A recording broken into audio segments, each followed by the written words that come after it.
Hello बच्चों, आप सबका आपके अपने चैनल गोविंद मैथ लेक्चर्स में एक बार फिर से स्वागत है। तो प्रिय विद्यार्थियों, आज की इस क्लास में हम कक्षा 6 और 7 हिंदी विषय की वर्कबुक 2023-24 के कार्यपत्रक 53 को सॉल्व करना सीखेंगे। बच्चों, कार्यपत्रक 1 से लेकर 52 तक सभी को मैंने बहुत अच्छे से सॉल्व करा दिया है।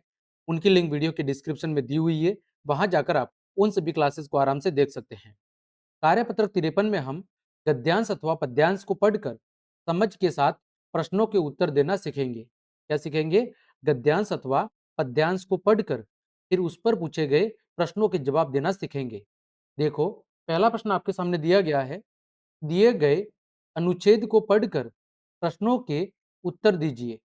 दिए गए अनुच्छेद को पढ़कर आपको प्रश्नों के उत्तर देने हैं। तो सबसे पहले हम इस अनुच्छेद को पढ़ते हैं। आइए आपको लिए चलते हैं जिलों की नगरी उदयपुर में। यानी जिलों की नगरी किसे कहा जाता है? जिलों की नगरी कहा जाता है बच्चों उदयपुर को।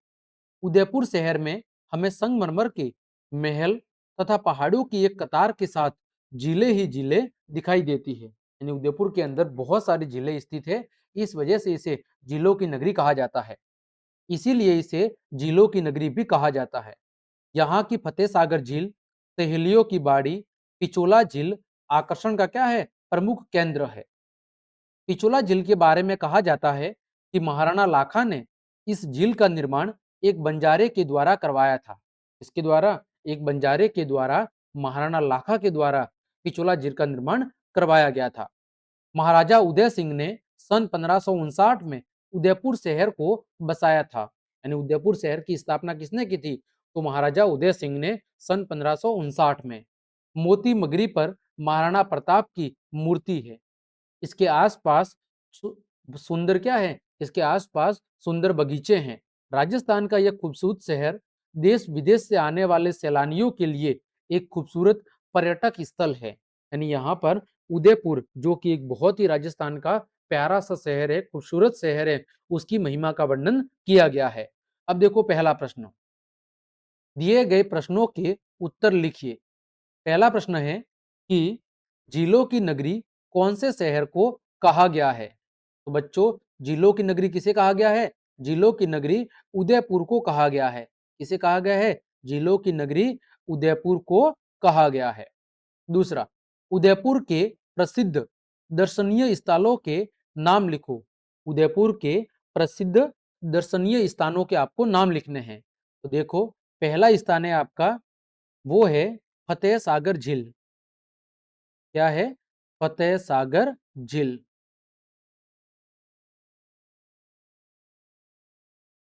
दूसरी है आपकी, वो है पिचोला झील।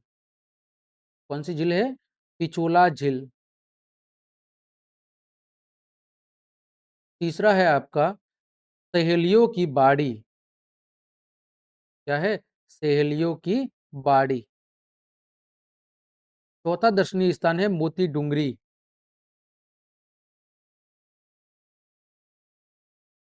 पांचवा है आपका उम्मेद सागर झील।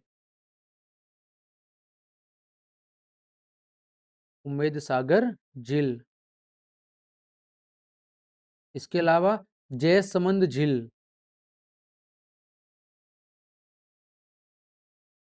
जयसमंद झील, ये कुछ प्रमुख दर्शनीय स्थान है। अगला, ग उदयपुर शहर किसने बसाया और कब? तो हम कहेंगे कि उदयपुर शहर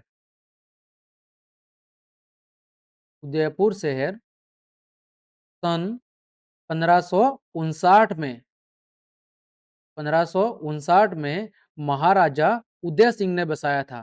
किसने बताया था? महाराणा या महाराजा उदय सिंह ने इस खूबसूरत शहर को क्या किया था? बसाया था।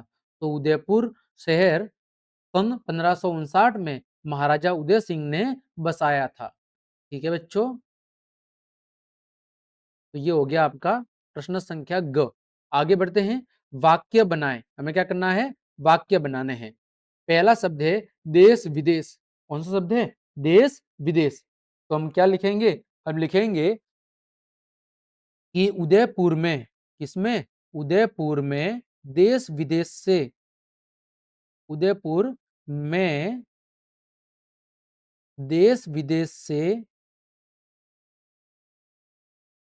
उदयपुर में देश विदेश से लोग घूमने आते हैं। उदयपुर में देश विदेश से लोग घूमने आते हैं। ठीक है। अगला दूसरा शब्द है खूबसूरत। तो हम कहेंगे उदयपुर एक खूबसूरत शहर है। उदयपुर एक खूबसूरत शहर है। उदयपुर एक खूबसूरत शहर है। अगला सैलानी। तो सैलानी के बारे में वाक्य क्या लिख सकते हैं कि उदयपुर में प्रति वर्ष हजारों सैलानी आते हैं। उदयपुर में प्रति वर्ष हजारों या हम कह सकते हैं लाखों सैलानी आते हैं। उदयपुर में प्रति वर्ष लाखों सैलानी आते हैं। उदयपुर में प्रति वर्ष लाखों सैलानी आते हैं। ठीक है। अगला बंजारा। बंजारा शब्द क्या के बारे में क्या लिख सकते हैं कि पिचोला झील का निर्माण पिचोला झील का निर्माण महाराणा लाखा के द्वारा महाराणा लाखा ने एक बंजारे के द्वारा करवाया था। एक बंजारे के द्वारा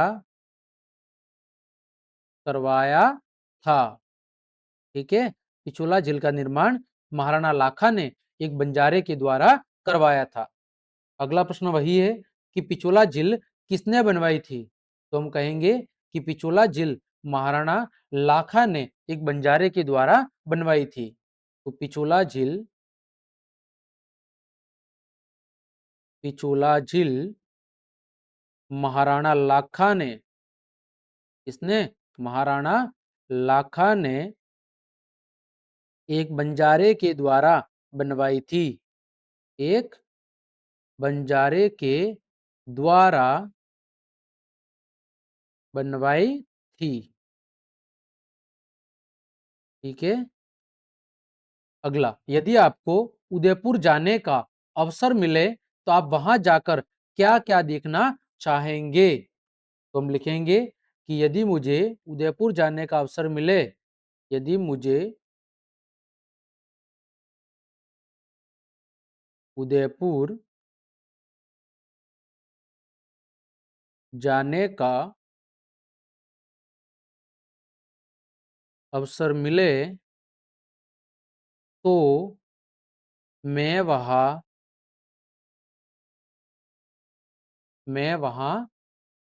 क्या देखना पसंद करूंगा। तो मैं वहां पर फतेह सागर झील फतेह सागर झील पिछोला झील फतेह सागर झील पिछोला झील इसके बाद आपकी सहेलियों की बाड़ी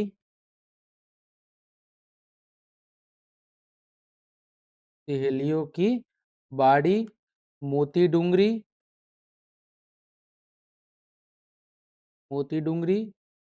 फिर उम्मेद सागर झील उम्मेद सागर झील फिर ढेबर झील आदि देखना चाहूंगा आदि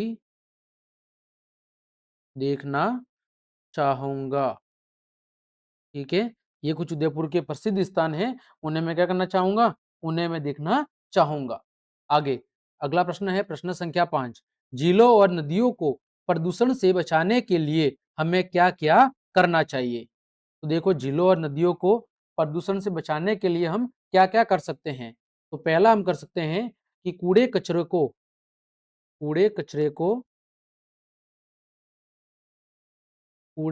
को झीलों और नदियों में नहीं डालना चाहिए।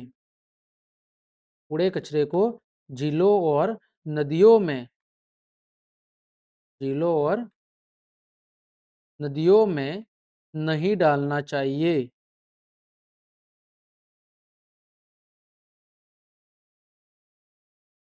ठीक है। दूसरा हम क्या कर सकते हैं? दूसरा कर सकते हैं मर्त जीवों, मर्त जीवों और उनके अवशेषों को, मर्त जीवों और उनके अवशेषों को पानी में नहीं बहाना चाहिए, पानी में नहीं बहाना चाहिए। ठीक है। अगला और हम क्या कर सकते हैं? और हम कह सकते हैं कि आपके समय समय पर, समय समय पर नदियों और झीलों की सफाई करनी चाहिए, नदियों और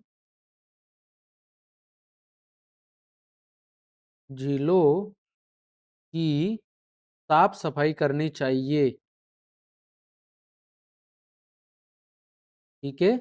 समय समय पर नदियों और झीलों की साफ सफाई करनी चाहिए ताकि प्रदूषण न फैले। तो ये कुछ उपाय हैं जो हम नदियों और झीलों को प्रदूषण से बचाने के लिए कर सकते हैं। ठीक है बच्चों, तो इस तरह हमने कार्यपत्रक 53 के सभी प्रश्नों के उत्तर बहुत अच्छे से जान लिए हैं।